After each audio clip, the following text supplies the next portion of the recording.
এতদিন সরকারি জায়গায় গাছ কাটা নিয়ে রীতিমতো প্রতিযোগিতা হয়েছে রাজনৈতিক দলগুলির মধ্যে। আর এবার সরকারি জায়গায় গাছ লাগানো নিয়েই হাতাহাতি হয়ে গেল তৃণমূল ও কংগ্রেসের মধ্যে। বুধবার এই ঘটনায় ইসলামপুর এলাকায় দেখা দেয় রাজনৈতিক উত্তেজনা।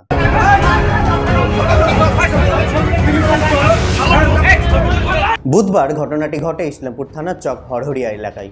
হরহরিয়া ৩ রাস্তার মোড়ে ছোট্ট একটি জায়গায় একটি পুরনো বকুল গাছ বেশ কিছুদিন আগে মারা যায়। আর সেখানেই নতুন চারা লাগানোকে ঘিরে উভয় রাজনৈতিক দলের মধ্যে বাঁধে গন্ডগোল। সুনিতা মুর্শিদাবাদের সর্বকালের সেরা এবং ঐতিহাসিক বস্ত্র প্রতিষ্ঠান। বিয়ের কেনাকাটা থেকে শীতের পোশাক, নামি ব্র্যান্ড, সেরা দাম, একটাই নাম সুনিতা। ফুল গাছ তৈরিও করেছিলাম লাগানোর জন্য এবং সেই জায়গাটাকে ঘুরে আমরা তৈরি করেছিলাম। হঠাৎ কংগ্রেসের কিছু কর্মী জানতে পেরে ওখানে আজ সকালবেলায় বেশ ওদের কিছু সমর্থককে নিয়ে একটা উদ্দেশ্যপূর্ণতভাবেই ওরা এসেছিল। আমরা তখন ওখানে ৩-৪ জন ছিলাম। ওরা গাছটা হঠাৎ ফুটে একটা ভিডিও করে।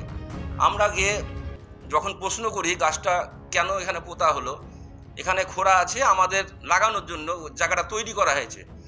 এই অবস্থায় ওরা, আমরা যেহেতু ৩-৪ জন ছিলাম, ওরা জবরদস্তি আমাদের উপরে চড়াও হয়।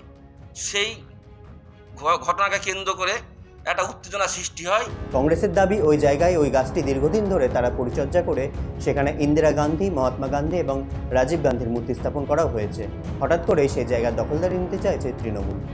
যেহেতু ওইখানে একটা বকুল গাছ ছিল, আমাদের স্থানীয় মানুষের দাবি যেন ওইখানে আবার একটা বকুল গাছে বসানো হোক।